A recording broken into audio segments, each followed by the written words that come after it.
computer. All right, I'm going to get us started, and let me get us over here and get this out of the way. Again, this is the 23rd of October, and we're in Module 9. And we spent last week, I spent last Wednesday, we went through the mandrel basics, and the mandrel is due, the naive Bayes is due on the 27th, and I've gone through it. But I would really want to encourage everybody to go back and look at these resources, okay, that talk about how that is all done, because that's how you'll see the use of the different functions in Excel. You'll see how he did the spacing, how he stripped the tweets, everything down to where they were token, how he computed the probability, and then how he did the test on the predictive part. And so you'll want to take a look at that. But that's naive Bayes is due on the 27th, which, if I'm not mistaken, is Friday. Now, we're going to take a look and kind of shift here for a moment, for a week or so, I think, and we're going to talk about networks and those types of network problems. And the first one we're going to work on is single arbitrary. Now, just so everybody knows, okay, we're going to take a look at it and go over to the files section.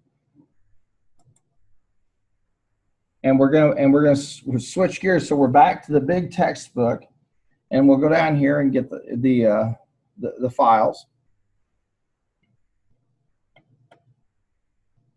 Okay. And MIS, here we go. And we'll want to download those, and we're going to get single arbitrary. Now, let me grab a book marker here for a sec. Chapter 11 talks about waiting line models. And open this up for a sec. And we'll open this. And it's single arbitrary. There we go. And so we'll want to open that and then save it to the desktop. Now, in Chapter 11, again, as I said, we're working with what we call waiting line models. And that's where we have a queue, which means we've got people who come into some type of establishment, human beings, or we have stuff that flows into some type of facility, and it gets handled in various stages, in various stages or at different stations.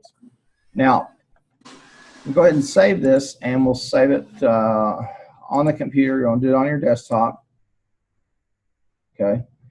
And again, these cases from the Data Smart book are kind of a bonus deal for you, so you can see what's out there on the cutting edge. These are kind of the meat and potatoes of what goes on in management science, and in part of that, logistics is a field that's really kind of part of management science.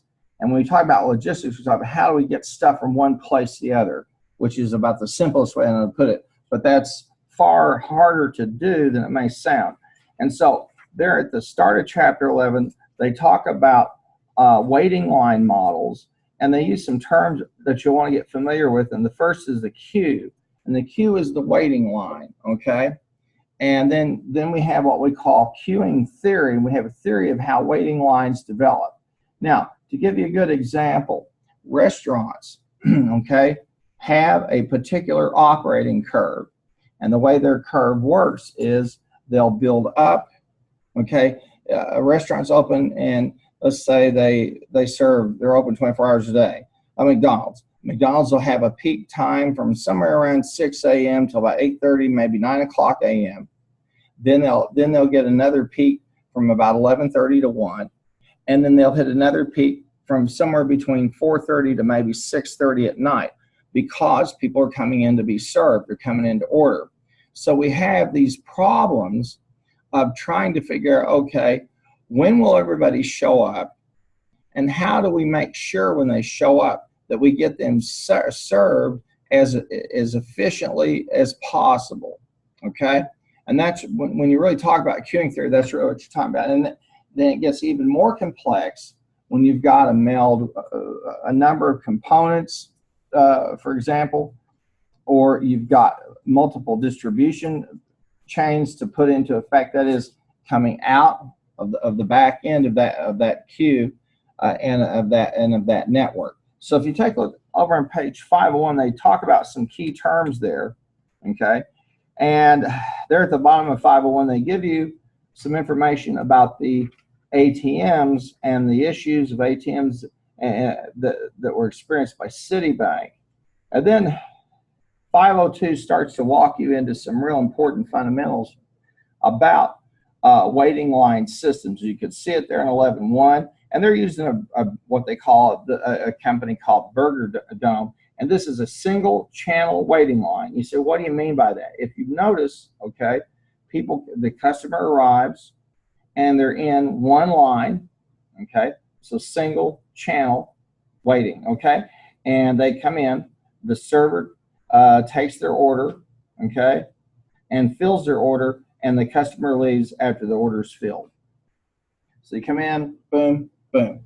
You go to a food truck, you order whatever, and the person there grabs the stuff there, and there may be, you may have that. What's most typical there is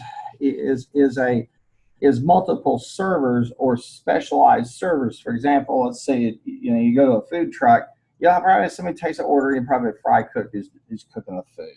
You go to a restaurant, same thing.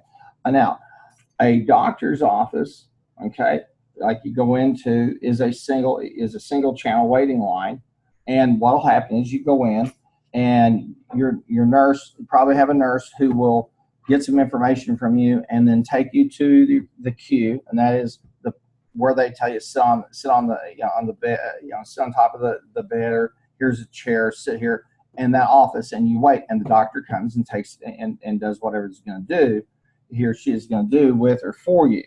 Okay, so that's that single waiting line is the model at the bottom, page 502, is very much in tune with what goes on, with the exception that most of the time you'll have a specialized server, and you'll have a specialized order taker. Okay, now let me stop for a minute and say hi to the people who are here, and I hope all of you had. I see Alexa, Alexander, Amanda, and Suzanne. I hope you had a nice break. Glad to see you here. Now, this is pretty simple, and if you take a look at the top of page 503, you're going to see the mathematical model. So remember in chapter 1 when we talked about management science and how we do this, we work with a schematic model, okay, which would be like the bottom of page 502. You have that flow chart basically. Then we have mathematical models that we can work from, and that's the same one up, and that's what we've got up there in page 503, okay? And that continues on in those two equations, 11.1 and 11.2.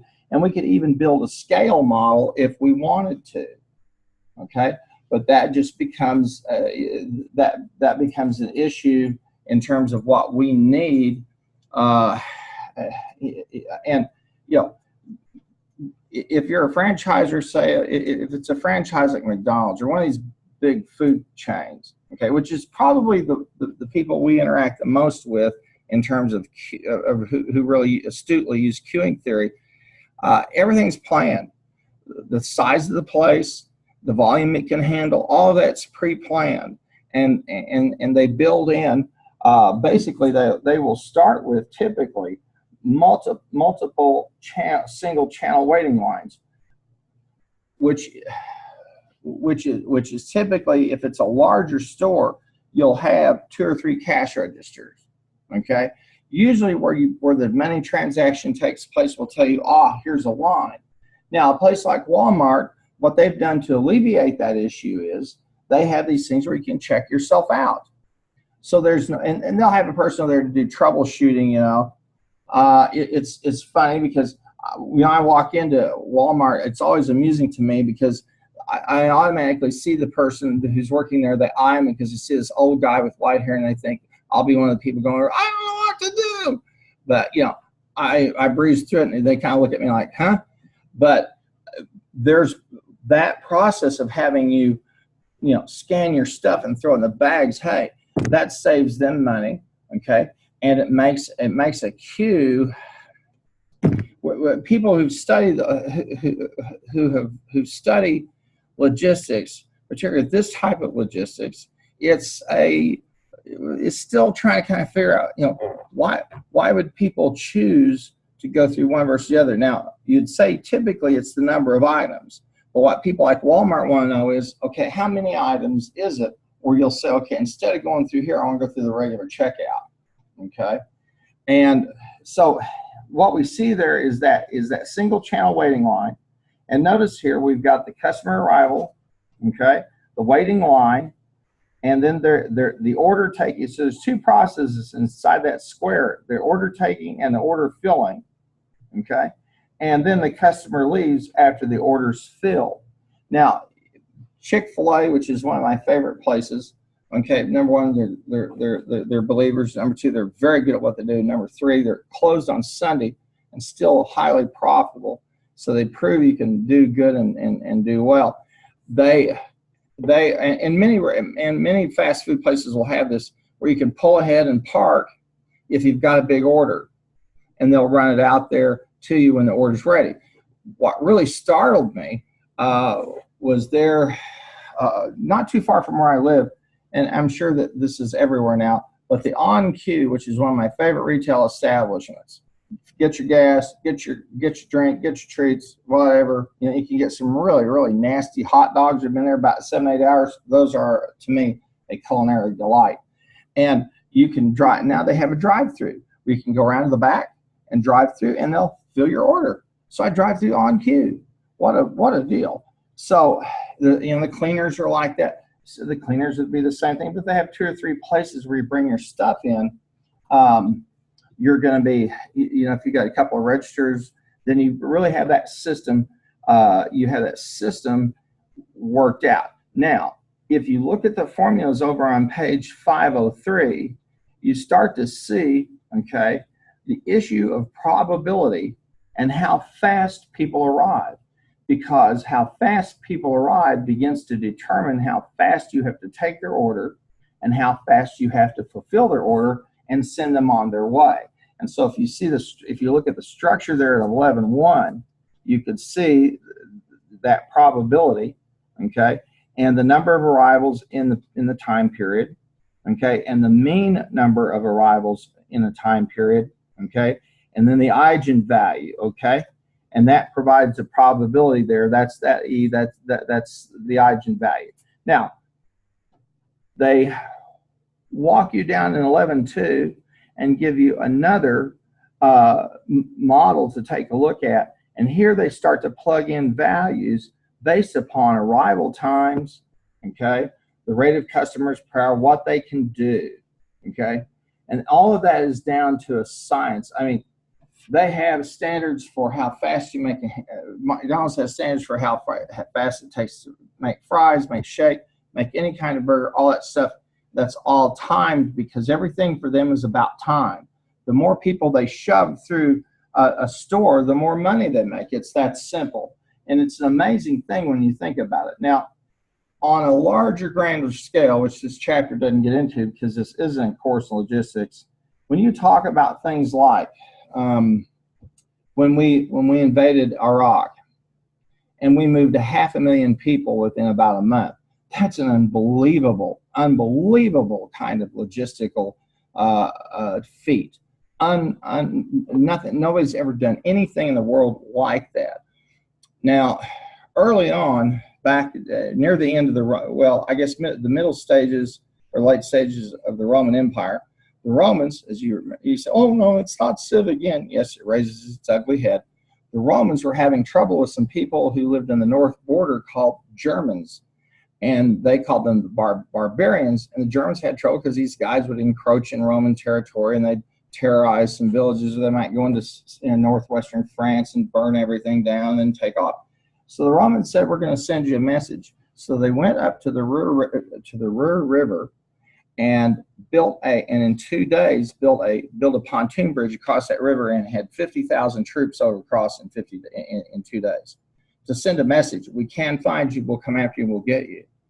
And the Romans were well known for their logistics. Now, if a little bit of Bible history here. If you remember the, in the Roman Empire, when Jerusalem was destroyed the third time, the Jews there rebelled against the Romans, and there was a group of Jews who went into a fort that was high up in the mountains, and they figured, when the Romans come, they had enough food, I think, for 6 months or a year. And they figured when the Romans come, we'll throw hot oil down on them and this type of stuff. And the Romans said, "Oh no, we're not going to do that. We have a real simple process. We're just going to build a series of steps right up to you, and then we'll come into your fort," which they did.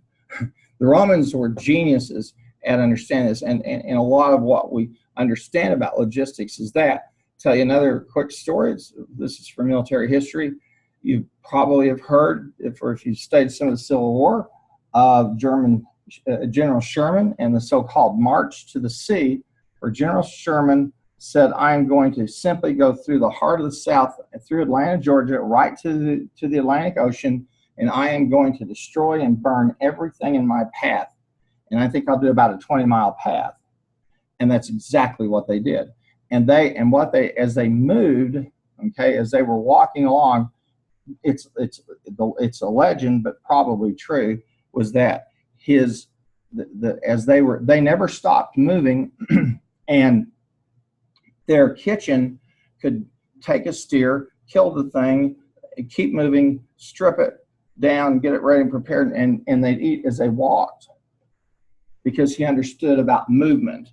He was one of the first generals, he and Grant, in the North, to put guns on railroad tracks and move cannons. And so they used logistics. So this is interesting stuff.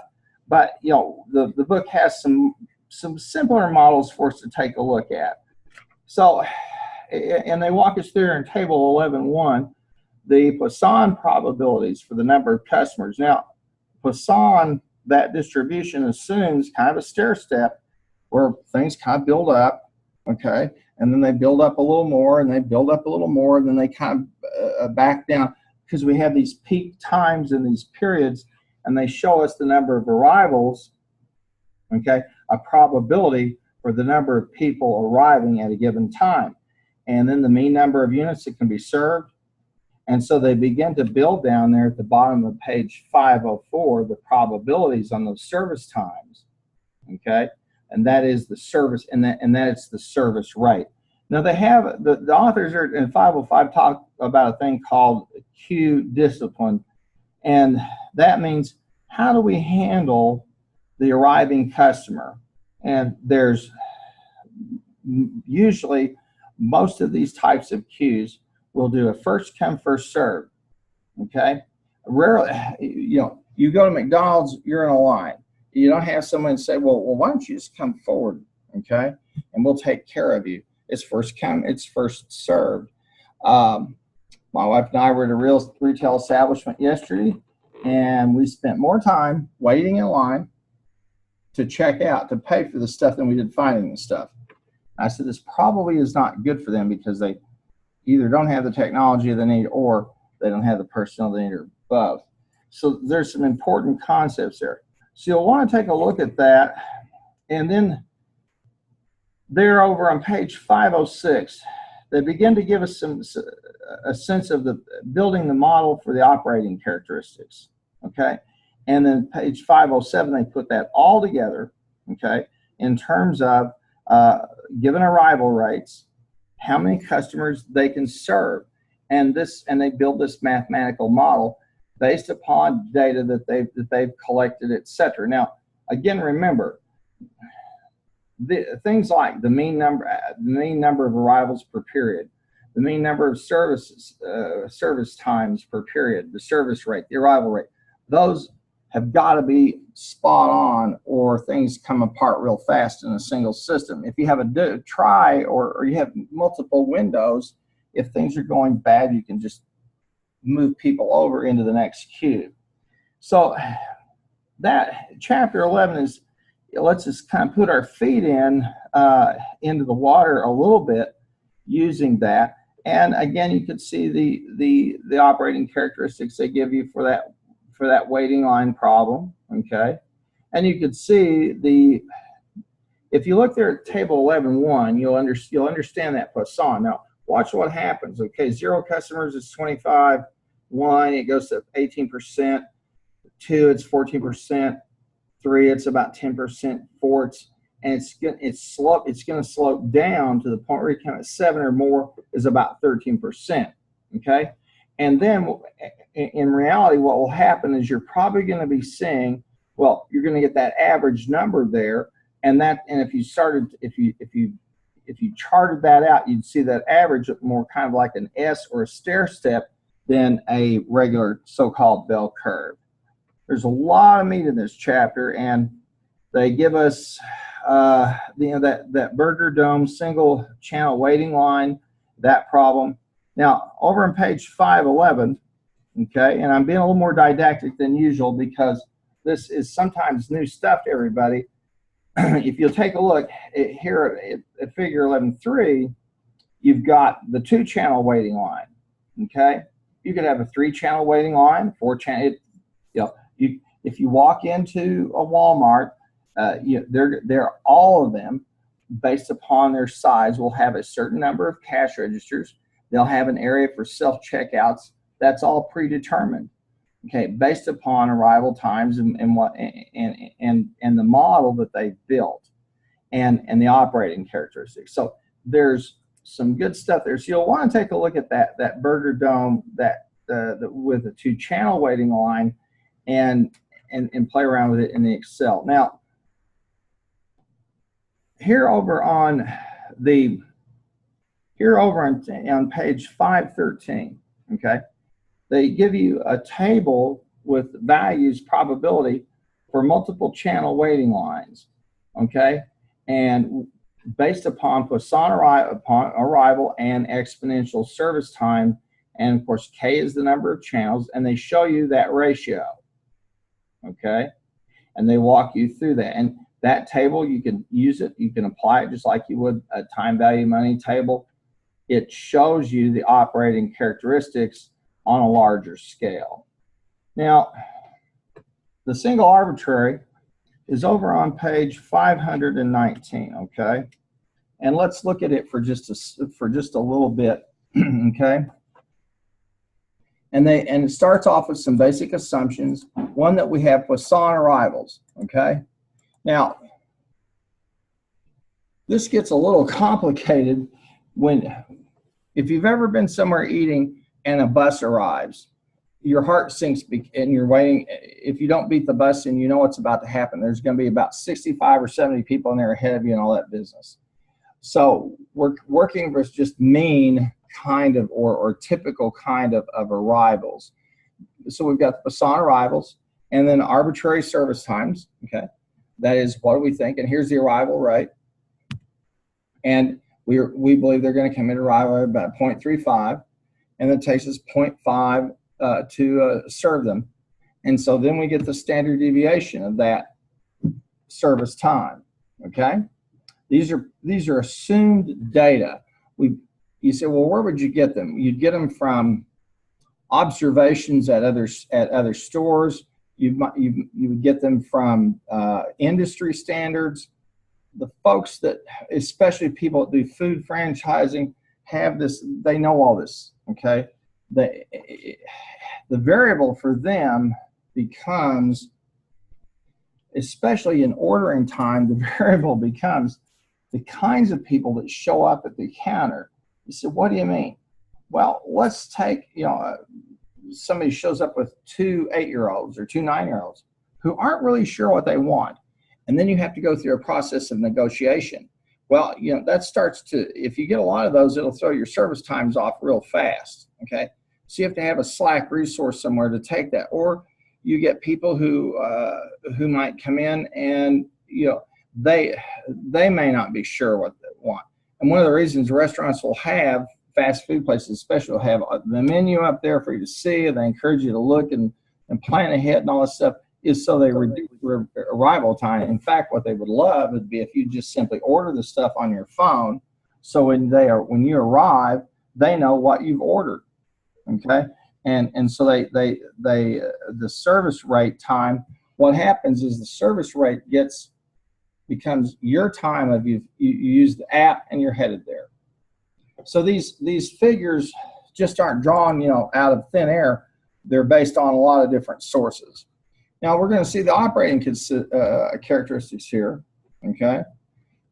And the probability we won't have any customers, okay? And we start to see the probability that we're going to have one, okay? The average number of customers in the system. So we've got in the entire system, the time they spend, okay, waiting, the time they spend in the system itself, and the probability that an arriving customer has to wait. Now, at this point, what we're saying is there's about 70% probability, about 7 times out of 10, a person comes, they got to wait. Now, obviously, we want to reduce this row 19. We would want to reduce this because the shorter the wait time, the more people we run through. Okay, because there is a breaking point where people will just simply not stay with us. And I think, if I'm not mistaken, I'm going to diminish this for just a second here. And we'll go back over to the module.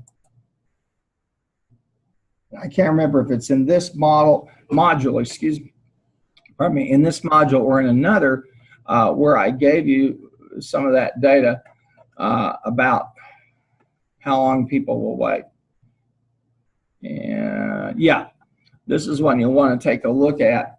And this is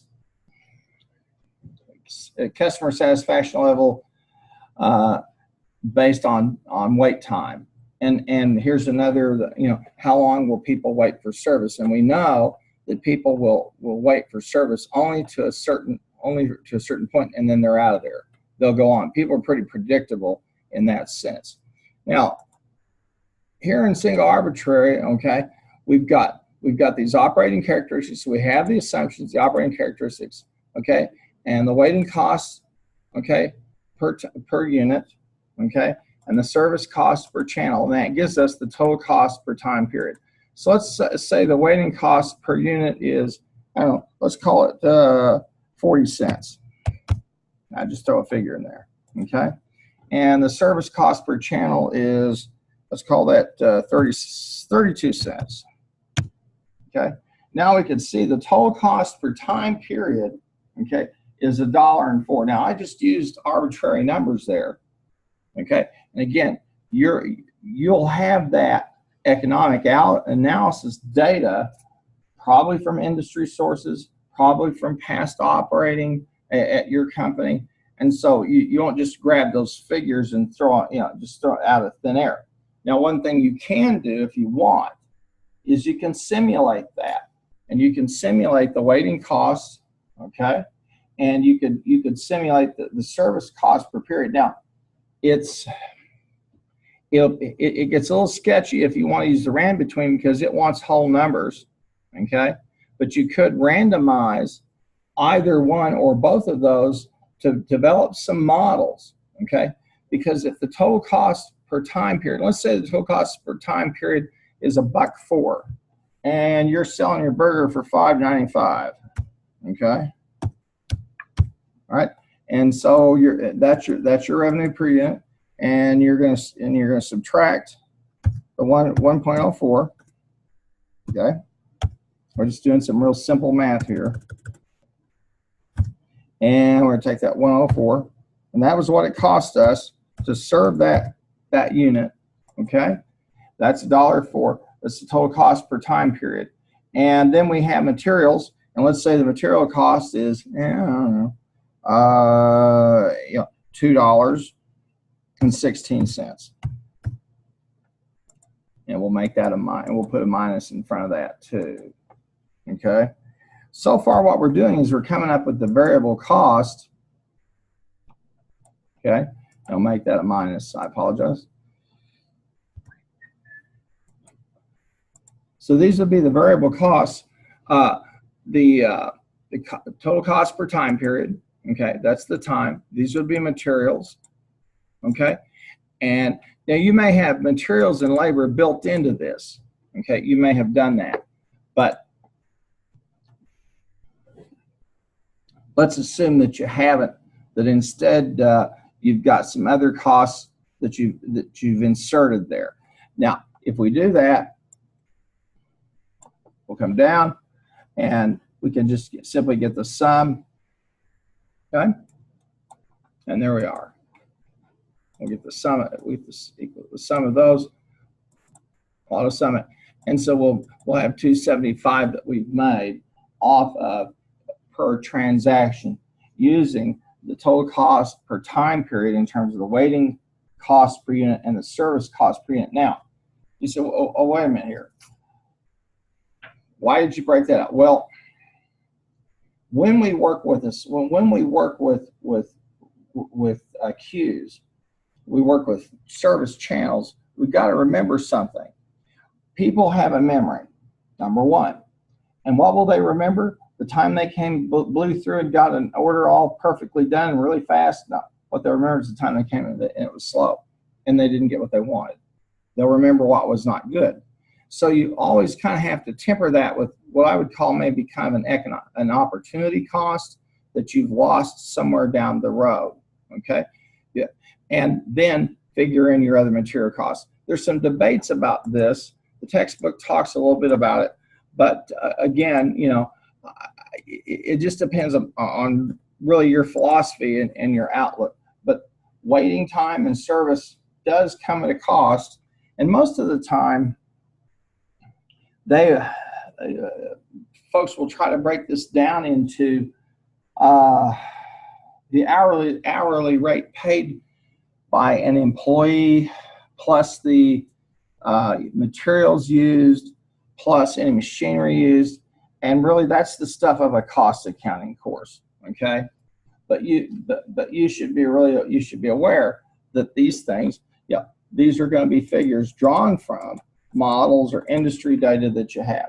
So we see the total cost per time period. Now, again, if I'm curious, I can always go ahead and take those waiting costs and the service costs, all right, and randomize and just simulate this.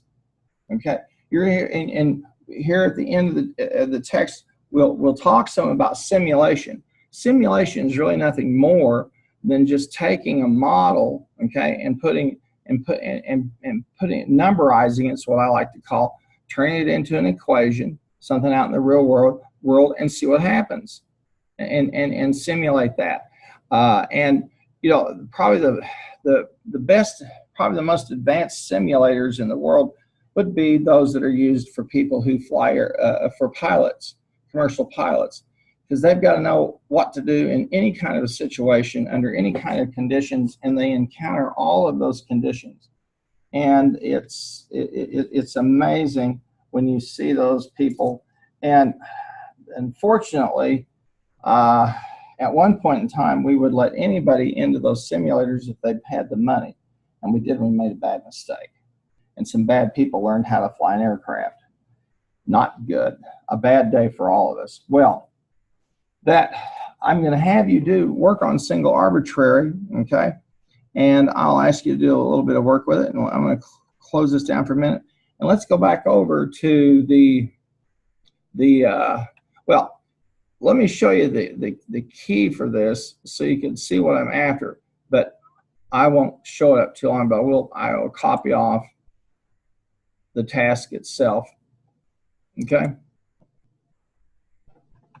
And what I want you to do is to use a goal seek, okay? And I'll scoot this up a little bit. Put this up here.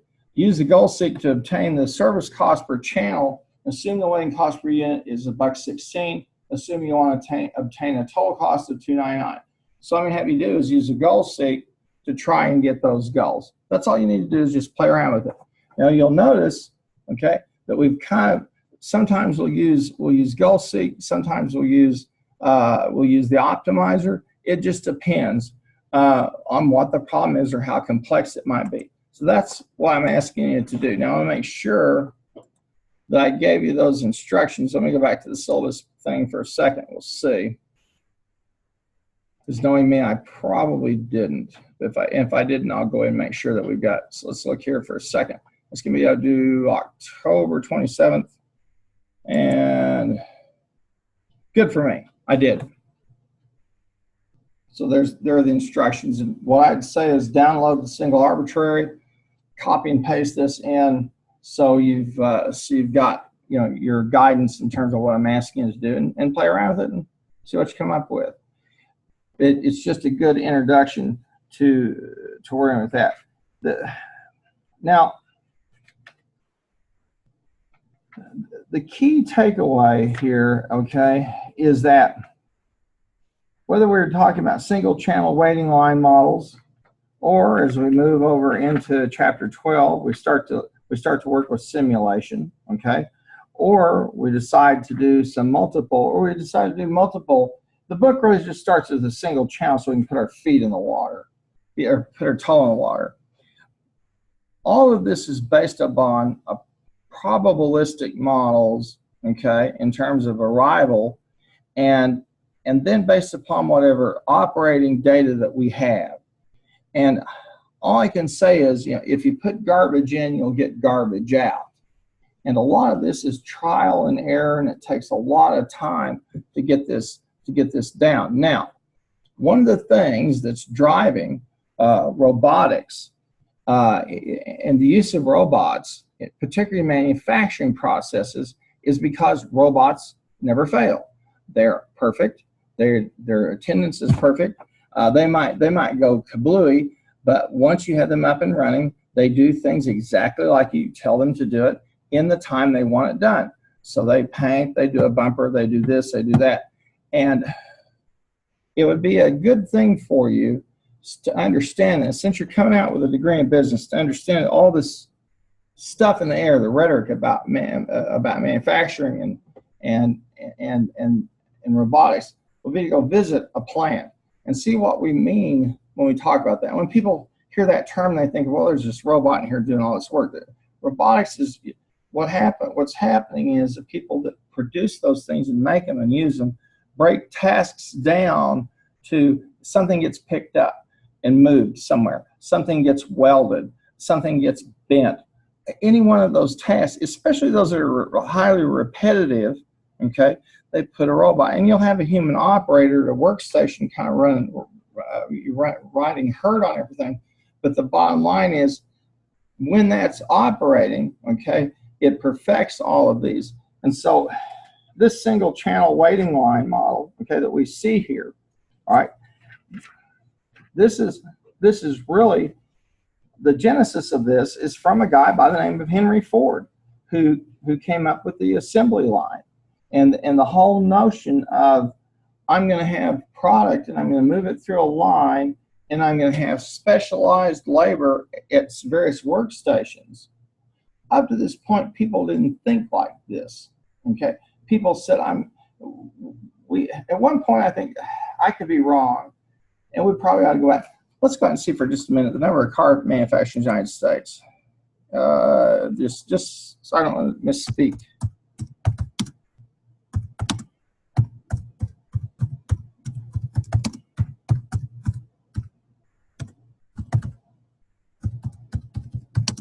And I'm going to put that number in the U.S. 1930. Here's a list of all in the United States. Okay. And you can kind of go through and see the ones. Okay, and there's some minor ones. They're all part of GM, basically. But if you go through and you see the defunct one, you're going to see there are hundreds of them that never made it. Why? Well, there's a reason. These folks, what they did was they handmade cars. Everything was handmade. They figured, okay, we make saddles by hand, we make clothes by hand. By hand meaning I might have a team of people, or a sort of a team that makes something, but stuff wasn't manufactured, it was made by an artisan or people, or garments. Garments, because they were relatively, because garments are really easily separated units, you know, shirt and pants, that blah blah blah. That was people kind of experimented with manufacturing with the assembly line, but they really didn't see it. Ford's the guy who saw it, and from there everything is history. Interestingly now, especially with high-end luxury goods, we've gone back to an artisan approach where in certain pieces of a car, for example, the car is, there's a person who makes that car, who makes it, especially in high-end luxury vehicles. So there's a lot of food for thought here in terms of, and again, these waiting line models can get tremendously complex. Now,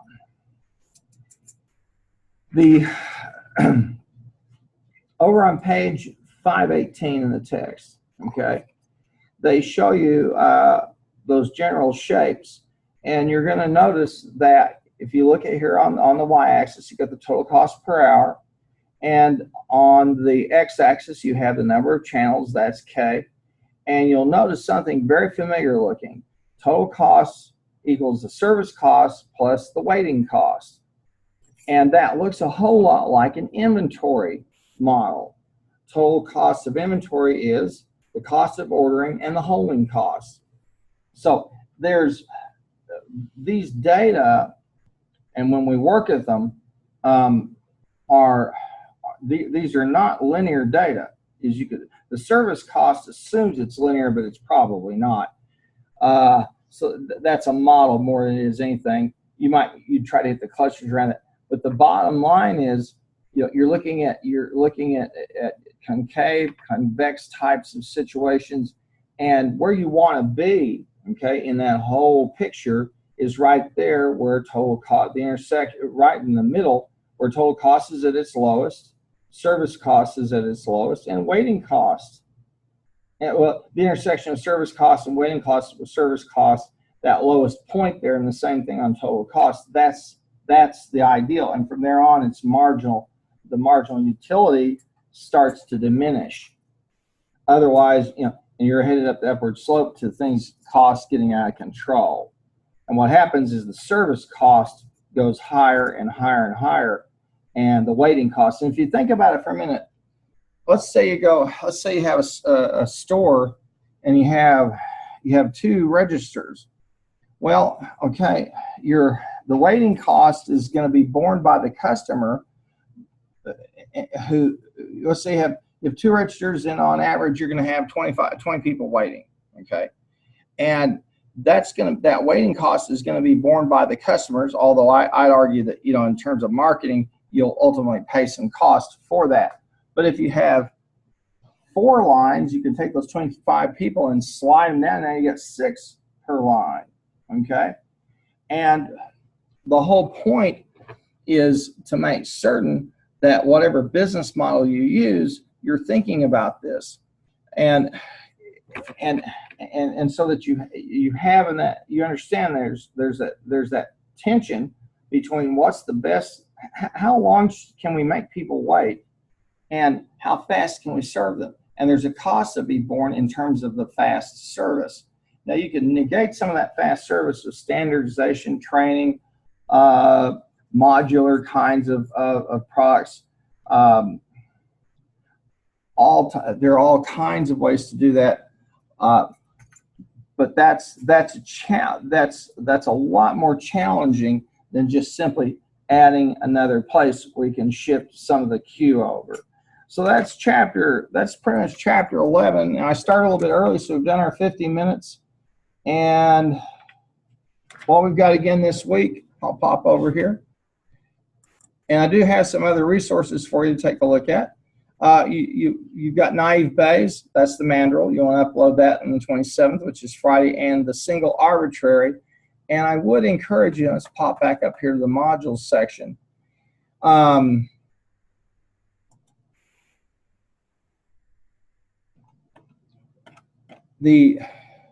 Really this week and last week have a lot of really good stuff there for you to see. Now, the nonlinear Bayes, the Mandrill case is good. And as I said before, I have all kinds of resources here for you. I explain how that case, how it all unfolds, naive Bayes and types of error. What do we mean by naive Bayes? And of course, what we mean is we assume independence of events, that they're equally probable. Although a statistician would say, no. But we're naive because we said we don't know. Okay, and then how they do the space positions, and strip all that down to where we get the tokens, and then the probability of the tokens, and we do the tests and the test predictions and how that came up. And there's some more resources here to take a look at. Then this week, I've got some good resources for you in terms of talking about getting the p-value. Okay, when you're doing one of these calculations, it's got a z-score calculator. It will let you compute that. And then I have the outliers. That one's due on the 3rd. Okay, and that's due on the 3rd of November. Hammond Sport 1, and again, I've got some more resources here for you to take a look at. But again, I provide these for you, so if you want, you can explore them into some greater depth than the textbook does. And what we will do on Wednesday, okay, and I think we've covered 11 pretty well. And I think you could see it. Pay attention to the schematics that they give you, okay? Because it's just the queuing theory becomes really, really terribly complex when you got a lot of different, you have to merge a lot of lines. I mean, it's all there is to it, okay?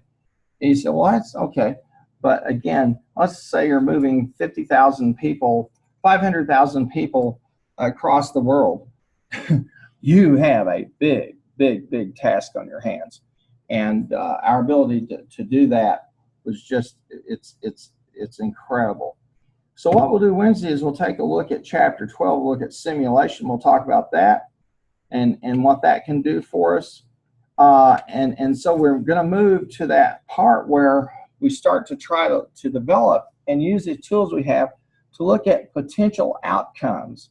If you've had a class with me before, we've gone through the thing where I show you the quality of our decision is a function of our known and unknown solutions or alternatives or choices versus known and unknown conditions. And then you remember, if you remember when I've shown you that in terms of that payoff matrix of sorts, where I show you, alternative B, A and B, and assumed condition A or B, C, D, whatever, and then in that payoff matrix.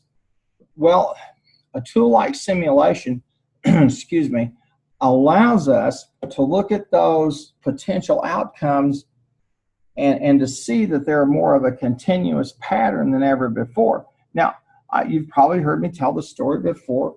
When a long time ago, I worked with a team of people for a firm that did a lot of merger and acquisition analysis, and I was on the cash flow team. And we might, in 3 months, we might be able to work up 5 or 6 decent simulations of what things would look like. When you do a merger acquisition, you got to generate cash because somebody's getting paid. Usually there's 2 somebodies, the people who got acquired, okay, because they want a premium. And then the other people are usually someone, if it's a leverage, if it's an LBO kind of situation, the lender. So you got to work the cash flow. If we could get 5 or 6 really decent looking projections or forecasts, we felt pretty good. Then spreadsheets improved in the last year or two. When I was working and we had Excel, we could run hundreds upon hundreds of those and give people some pretty decent forecasts or potential outcomes based upon just simply we're able to run we're able to run the numbers, and we could run them all day long because we could simulate, we could use we would usually use a scenario manager a lot to simulate various combinations of things. And you know, it really changed because people then had a better sense of what the potential outcomes were. And we'd chart them out and show them, and here's what it looks like. Sometimes, you know, things looked like they were skewed to the left or the right. Sometimes things that looked like they were, you know, kind of dead on with a nice kind of a bell-looking curve. That usually was not the case. And the question for us became, you know, how many of these do we run till we stop? And it just was an issue. Now, what I eventually stopped that, got out of that business because of the liabilities. Because I never saw a deal that went through yet that people weren't unhappy about. Everybody was unhappy. And what most of the time, mergers and acquisitions don't work for a very simple reason. It's a cultural reason. The company that acquires the other company doesn't operate like the old folks did, and the people who are left there aren't happy, and so the cultural issues raise their head, and that will often I've heard estimates that 70-80% of them don't work. Okay, but you know, I got out of it because I felt like just liability was too much to deal with. I was basically, what would happen, I'd get a consulting fee, and then I'd pay my insurance company, and that payment to the insurance company and the fee kept getting closer and closer, and I thought, I'm basically working for nothing here. Well, my friends, we're done. I appreciate your time and energy, and I'll see you on everybody online on Wednesday, and we'll take a good look at simulation. Thank you, those of you who are here, and those of you out there in virtual land. Thank you for being here and being management science warriors. So I'm going to stop the share, and I'll stop the recording.